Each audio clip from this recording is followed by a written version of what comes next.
Bismillahirrahmanirrahim. Alhamdulillahi rabbil alamin.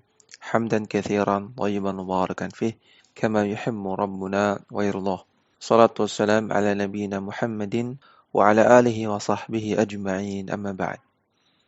Para santri sekalian, rahimani wa rahimakumullah. Kembali kita lanjutkan membaca kitab Ta'liqatun ala Syarhi Sunnah lil Imam Al-Muzanni rahimahullahu taala, yang ditulis oleh Syekh Abdul Razak bin Abdul Muhsin Al-Abbad Al-Badr hafizahullahu taala. Kita masuk pada pembahasan yang baru, yaitu pembahasan tentang al-iman. Kita lihat di sini Syekh Abdul Razak bin Abdul Muhsin sebelum menjelaskan perkataan dari Al-Imam Al-Muzanni, beliau memiliki muqaddimah. Beliau mengatakan, Syara' al-musannifu rahimahullahu fil kalami 'ala al-imani. Al-Imam Al-Muzanni melanjutkan menjelaskan tentang masalah iman. Bi bayani haddihi wa man yata'allaqu bihi min masaila.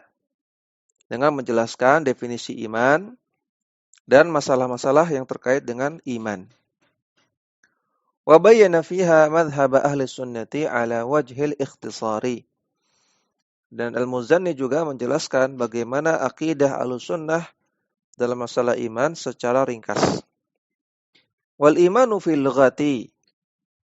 Definisi iman secara bahasa merupakan masdaru amana yu'minu imanan. Merupakan masdar dari fi'il amana yu'minu. Ketemu masdarnya imanan. Fahuwa mu'minun. Orang yang beriman disebut mukmin. Wa huwa mushtaqun minal amni. Dan kata-kata iman itu merupakan turunan dari kata-kata al-amnu. Dalam bahasa kita artinya keamanan. Alladzi huwa al-qararu wa tuma'ninatu. Al-amnu dalam bahasa Arab artinya adalah al-qarar, menetap, dan tuma'ninah, tenang. Menetap dan tenang.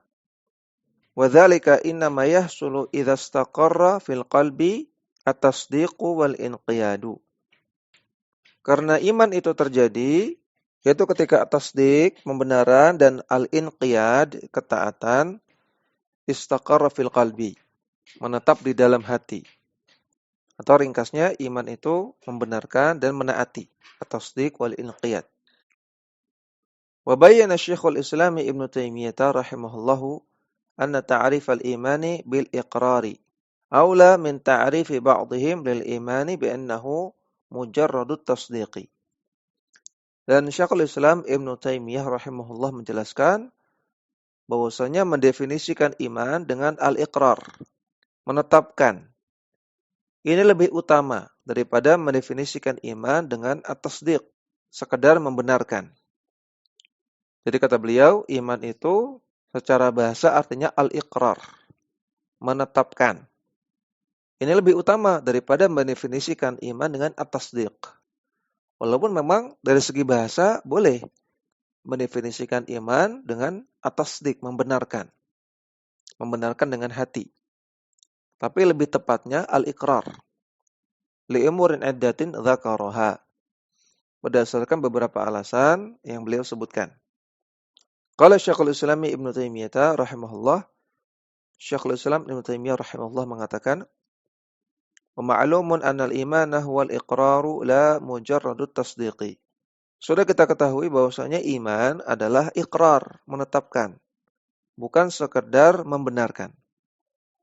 Wal iqraru dhinna qaulil qalbi alladhi huwa at-tasdiqu. Dan iqrar, menetapkan itu sudah terkandung di dalamnya qaulul qalbi, perkataan hati. Yang mana perkataan hati ini sama dengan tasdik, membenarkan. Wa amalil qalbi alladhi huwal inqiyadu. Dan juga sudah termasuk di dalamnya amalan hati, yaitu ketaatan. Jadi kalau didefinisikan tasdik saja sebetulnya kurang. Karena masih ada satu unsur lagi, yaitu al-inqiyad, ketaatan. Tapi kalau didefinisikan dengan iqrar, maka lengkap. Karena di dalamnya terkandung tasdik dan inqiyad. Wa amma syar'an, adapun definisi iman secara syar'i, berdasarkan istilah syar'i. Fahuwa qaulun wa amalun yazidu wa yanqusu. Iman adalah perkataan dan perbuatan. Bisa bertambah dan bisa berkurang. Ini definisi iman. Al-imanu qaulun wa amalun yazidu wa yanqusu. Itu definisinya. Iman adalah perkataan dan perbuatan, bisa bertambah dan bisa berkurang. Dan ini definisi Ahlus Sunnah. Jadi saya minta para santri sekalian untuk menghafalnya. Ya, karena definisi Ahlul Bid'ah nanti beda lagi. Wa haqiqatul iman syar'iyyati la sabila ilal ilmi biha illa bi kitabillahi wa sunnati nabihi sallallahu alaihi wasallam. Dan hakikat iman yang syar'i, hakikat iman yang benar, maka tidak ada jalan untuk mengetahuinya kecuali dengan dalil Al-Quran dan As-Sunnah. Wa kadzalika jami'ul haqa'iqi asy-syar'iyyati innama tu'khadhu minhuma. Dan juga semua hakikat-hakikat dalam syariat. Artinya makna-makna yang benar dalam semua ajaran syariat. Innama tu'khadhu minhuma. Tentunya harus diambil atau berdasarkan, berlandaskan kepada Al-Quran dan As-Sunnah. Wa yadullu lidzalika qaulullah subhanahu wa ta'ala. Dan ini ditunjukkan oleh firman Allah Ta'ala, wa kadzalika auhayna ilaika ruham min amrina. Dan demikianlah kami wahyukan kepada engkau, wahai Muhammad, roh dengan perintah kami. Ma kunta tadri mal kitabu walal imanu. Yang sebelumnya engkau tidak tahu apa itu Alkitab, apa itu Al-Quran. Walal imanu, dan engkau tidak tahu apa itu iman. Walakin ja'alnahu nuran nahdi bihi man nasha'u min ibadina. Namun kami jadikan Al-Quran sebagai nuran, sebagai cahaya yang akan memberikan petunjuk kepada orang-orang yang kami kehendaki dari hamba-hamba kami. Surat Asy-Syura ayat 52. Kata Allah Subhanahu wa taala, wahai Muhammad, kamu tidak tahu apa itu iman. Sebelumnya kamu tidak tahu sampai aku turunkan Al-Quran kepadamu, yang mana Al-Quran akan menjadi petunjuk bagimu. Nah, ini menunjukkan bahwasanya bicara masalah iman, hakikat iman harus berlandaskan kepada dalil. Fal murad biqaulihi, maka yang dimaksud dengan ma kunta tadri mal kitab walal iman. Wahai Muhammad, engkau tidak tahu apa itu Al-Quran dan apa itu iman sebelumnya.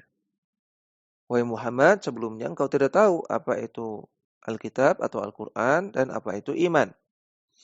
Ai tafasilul imani. Maksudnya engkau tidak tahu rincian-rincian dari iman. Wal umur dakhilatu fihi. Dan perkara-perkara yang termasuk dalam cakupan iman. Di anna sabilal ilmi biha wal wahyu Al-Quran was sunnatu. Karena cara untuk mengetahui tentang itu adalah melalui wahyu, yaitu Al-Quran dan As-Sunnah. Tidak sebagaimana yang dilakukan oleh Ahlul Bid'ah, seperti orang-orang Mu'tazilah dan orang-orang Murji'ah, yang mereka bicara masalah iman dengan akal, dengan mengedepankan akal, dengan kaidah-kaidah ilmu kalam. Adapun Al-Sunnah bicara masalah iman dengan dalil. Wa yadullu lidzalika aydan haditsu Bani Abbasin radhiyallahu taala anhuma qala. Dan juga ditunjukkan oleh sebuah hadis dari Abdullah bin Abbas radhiyallahu taala anhuma yang mengatakan, qadima wafdu Abdul Qaisi ala Rasulillah sallallahu alaihi wasallam. Telah datang rombongan dari kabilah Abdul Qais kepada Rasulullah sallallahu alaihi wasallam. Faqalu ya Rasulullah. Mereka mengatakan, wahai Rasulullah, inna na'tika min syuqqatin ba'idatin. Wahai Muhammad, kami datang kepadamu dari sebuah kampung yang jauh. Wa inna bainana wa bainaka hadzal hayyu min kufari mudar. Dan antara kami dengan engkau terpisahkan oleh lembah ini yang ditinggali oleh orang-orang kafir suku Mudar. Wa inna la nakhlusu ilaika illa fi syahril harami. Dan kami tidak bisa ke tempat engkau, wahai Rasulullah, kecuali di bulan haram. Famurna bi amrin faslin nukhbiru bihi man wara'ana. Maka perintahkanlah kepada kami dengan perkara yang penting yang bisa kami kabarkan kepada orang-orang yang ada di belakang kami, maksudnya orang-orang di tempat kami, di kampung kami. Wa nadkhulu bihi al-jannata, yang perkara tersebut bisa menyebabkan kami masuk surga. Qala radhiyallahu anhuma, maka Abdullah bin Abbas radhiyallahu ta'ala anhuma mengatakan, amarahum bil imani billahi wahdahu. Rasulullah sallallahu alaihi wasallam memerintahkan mereka untuk beriman kepada Allah semata. Wa qala sallallahu alaihi wasallam, dan kemudian Rasulullah sallallahu alaihi wasallam bersabda, hal tadruna mal imanu billahi. Wahai kabilah Abdul Qais, apakah kalian tahu apa itu iman kepada Allah? Qalu Allah wa rasuluhu a'lamu. Maka mereka mengatakan Allah dan Rasulnya yang lebih mengetahui. Kami tidak tahu. Qala, Nabi bersabda, al-imanu billahi syahadatu an la ilaha illallah wa anna Muhammadan Rasulullah. Iman kepada Allah adalah bersyahadat la ilaha illallah dan bersyahadat anna Muhammadan Rasulullah. Wa iqamus salati, dan mendirikan salat. Wa ita'uz zakati, dan membayar zakat. Wa shaumu ramadhana, dan puasa di bulan Ramadan. Wa an tu'tul khumusa minal maghnami, dan engkau memberikan 1/5 dari harta rampasan perang. Hadis sahih riwayat Bukhari dan Muslim. Perhatikan, di sini Rasulullah sallallahu alaihi wasallam sedang mendefinisikan iman. Karena Rasulullah katakan, hal tadruna mal imanu billah. Apakah kalian tahu apa itu iman kepada Allah? Berarti sedang bicara tentang definisi. Tapi ternyata Rasulullah sallallahu alaihi wasallam menyebutkan tentang perkara-perkara yang berupa qaulun wa amalun. Perkataan dan perbuatan. Syahadat la ilaha illallah dan syahadat anna Muhammad Rasulullah, ini perkataan. Iqamus shalah, mendirikan salat, ini juga perkataan sekaligus juga perbuatan. Membayar zakat, ini perbuatan. Puasa Ramadan, ini perbuatan. Kemudian memberikan 1/5 dari ghanimah, dari rampasan perang, ini juga perbuatan. Maka iman itu qaulun wa amalun. Fal mukhatabuna fi hadzal hadithi Arabun. Orang-orang yang Nabi ajak bicara dalam hadis di atas adalah orang-orang Arab. Itu kabilah Abdul Qais tadi. Wa ya'rifuna dalailal lughati. Dan mereka, karena mereka orang Arab, mereka tahu makna-makna bahasa Arab. Wa ma'adzalika qalu, namun mereka mengatakan ketika ditanya, apakah kalian tahu apa itu iman? Mereka berkata, Allah wa rasuluhu a'lam. Allah dan Rasulnya lebih tahu, kami enggak tahu. Li'ilmihim bi annal imana haqiqatun syar'iyyatun mabnaha 'ala tauqifi. Karena mereka mengetahui bahwasanya iman itu perkara syar'i, sehingga punya hakikat syar'i, punya makna syar'i. Yang mana perkara syar'i itu mabnaha 'ala tauqif. Landasannya adalah dalil. Tauqif artinya tauqifiyah, menunggu dalil. Wala yakfi fiha mujarradul ma'na al-lughawiyyi, dan tidak cukup makna bahasa.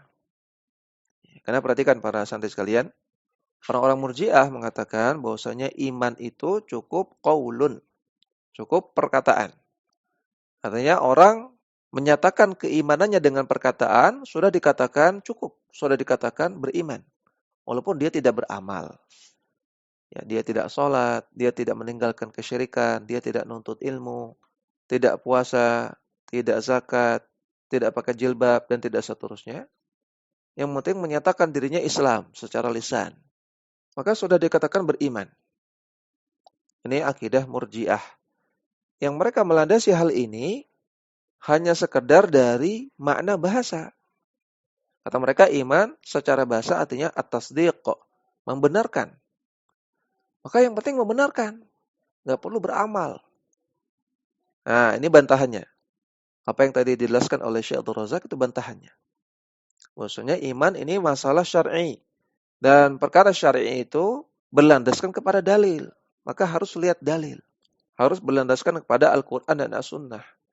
Buktinya di sini kabilah Abdul Qais saja tidak berani mendefinisikan iman sekedar dengan bahasa. Padahal mereka adalah orang yang fasih dalam berbahasa Arab. Tapi mereka kembalikan kepada Rasulullah sallallahu alaihi wasallam. Waqad fassara Nabi sallallahu alaihi wasallam al-imana fil hadits sabiqi bi a'malid dini wa syara'il islami adh-dhahirati.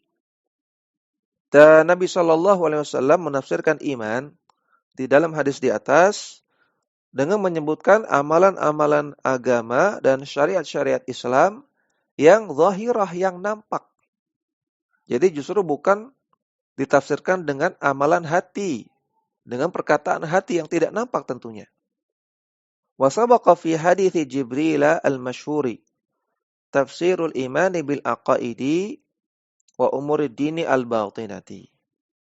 Dan telah berlalu penyebutan hadis Jibril yang masyhur, yang mana di sana ditafsirkan iman dengan perkara-perkara akidah dan perkara-perkara agama yang batinah, yang diyakini di dalam hati.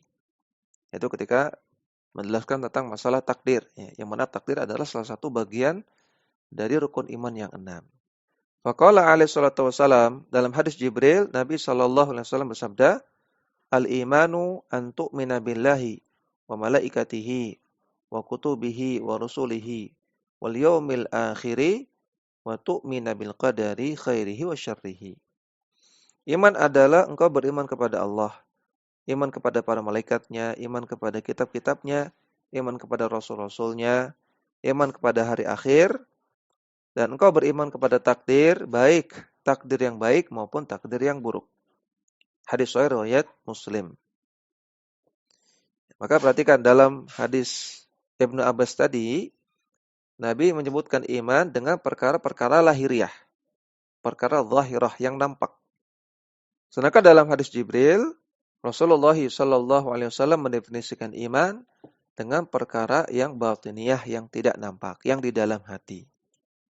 Berarti kesimpulannya bagaimana? Kesimpulannya iman itu mencakup semuanya, mencakup perkara yang lahiriah maupun yang batiniyah. Ya, tidak sebagaimana akidah Murji'ah yang mereka meyakini bahwasanya iman itu sekadar perkara batiniyah saja. Fadallal majmu'ul haditsaini ala anna al-imana ya'ummu aqaidad dini al-batinata wa a'malahu adh-dhahirata. Maka kalau kita gabungkan dua hadis tersebut, ini menunjukkan bahwasanya iman itu mencakup akidah dalam beragama yang sifatnya batinah di dalam hati dan juga amalan-amalan lahiriah. Sehingga tidak cukup orang itu mengaku yakin, mengaku beriman di dalam hatinya, tapi tidak beramal. Ini nggak cukup. Tidak dikatakan sebagai orang yang beriman. Tapi selain dia harus meyakini, dia juga harus mengamalkan. Fajami'u ma amarallahu subhanahu wa ta'ala bihi ibadahu wa nahahum anhu dakhilun fi musammal imani. Maka semua apa yang Allah perintahkan kepada para hambanya dan semua apa yang Allah larang kepada para hambanya, semuanya tercakup dalam istilah iman. Artinya ketika seseorang melakukan ketaatan berupa amalan-amalan lahiriah maupun amalan-amalan batiniyah, dia sedang mewujudkan keimanan. Dan ketika dia sedang menjauhkan dirinya dari apa yang Allah larang, baik perkara hati maupun perkara lahiriah, maka dia juga sedang mewujudkan iman. Min adillati ala hadzal umumi haditsu Abi Hurairah radhiyallahu ta'ala anhu. Di antara dalil yang menunjukkan keumuman ini adalah hadis Abu Hurairah radhiyallahu ta'ala anhu. Al-ma'rufu bi hadits syu'abi, yang dikenal dengan hadis syu'ab, hadis cabang keimanan. Qala sallallahu alaihi wasallam, Rasulullah sallallahu alaihi wasallam bersabda, "Al-imanu bid'un wa sab'una syu'batan." Iman itu ada 70 sekian cabang. Al-bid'u itu angka yang lebih besar daripada 2, lebih kecil daripada 10. Ya, berarti antara 3 sampai 9. Sehingga kalau kita terjemahkan, iman itu ada 73 cabang sampai 79 cabang. Kita boleh juga 70 sekian cabang. Fa afdaluha, yang paling tingginya, yang paling utamanya dari cabang keimanan adalah qaulu la ilaha illallah, mengucapkan la ilaha illallah. Wa adnaha, dan cabang keimanan yang paling rendah, imatatul adza 'anit tariqi, menyingkirkan gangguan dari jalan. Wal haya'u syu'batun minal imani, dan rasa malu adalah salah satu cabang keimanan. Hadis sahih riwayat Bukhari Muslim. Fahuwa sharihun fi annal imana yakunu bil qalbi wal lisani wal jawarihi. Hadis ini secara tegas menunjukkan bahwasanya iman itu mencakup bil qalbi, perkara keyakinan, perkara hati. Contohnya dalam hadis di atas, al-haya, rasa malu. Malu itu kan letaknya dalam hati. Wal lisani, dan perkara lisan, ucapan. Contohnya dalam hadis di atas, ucapan la ilaha illallah. Wal jawarihi, dan juga mencakup amalan anggota badan. Contohnya dalam hadis di atas, imatatul adza anit thariq, menyingkirkan gangguan dari jalan. Nah, maka tidak cukup sekedar keyakinan. Tapi iman itu mencakup keyakinan, perkataan, dan perbuatan. Wal imanu lahu aslun wa far'un. Dan iman juga memiliki landasan dan memiliki cabang. Liqaulillahi jalla jalaluhu, berdasarkan firman Allah jalla jalaluhu. Alam tara kaifa daraballahu mathalan kalimatan thayyibatan kasyajaratin thayyibah. Tidakkah engkau melihat bagaimana Allah Subhanahu wa taala membuat suatu permisalan dengan kalimat yang baik, bagaikan sebuah pohon yang baik. Asluha thabitun wa far'uha fis sama. Yang landasannya, batangnya itu thabit, kokoh, sedangkan far'uha, cabangnya menjulang ke langit. Surat Thaha ayat 120. Fabayyanallahu subhanahu wa ta'ala lana mathalal imani bin nakhlati allati laha aslun wa far'un. Maka dalam ayat ini Allah Subhanahu wa taala memberikan permisalan, analogi. Allah permisalkan keimanan dengan pohon kurma, nakhlah. Yang mana pohon kurma itu punya aslun, punya batang, dan punya far'un, punya cabang. Fal imanu kadzalika lahu aslun wa far'un. Maka demikian juga iman punya batang, punya landasan, punya pondasi, dan punya cabang. Fa amma asluhu, adapun landasan keimanan, fahuwa arkanul imani as-sittati. Itu adalah rukun iman yang 6. Yang mana kalau satu saja dari rukun iman yang 6 ini tidak diyakini, maka seseorang hilang keimanannya. Artinya dia kafir. Satu saja tidak diyakini, kafir. Allati taqumu biqalbil mu'mini. Yang mana 6 rukun iman ini itu diyakini di dalam hati seorang mukmin. Wa amma far'uhu alladhi huwa minhu fahuwa al-a'malus salihatu. Adapun cabangnya, yang mana cabangnya ini juga bagian dari keimanan, itu berupa amalan-amalan saleh. Wa anwa'ul qurabati allati yataqarrabu biha al-'abdu ila Allah subhanahu wa ta'ala. Dan berbagai macam amalan-amalan ibadah yang dilakukan oleh para hamba untuk mendekatkan diri kepada Allah subhanahu wa ta'ala. Demikian yang kita baca, mudah-mudahan bermanfaat. Wassallallahu ala nabiyyina Muhammadin wa ala alihi wa sahbihi wasallam.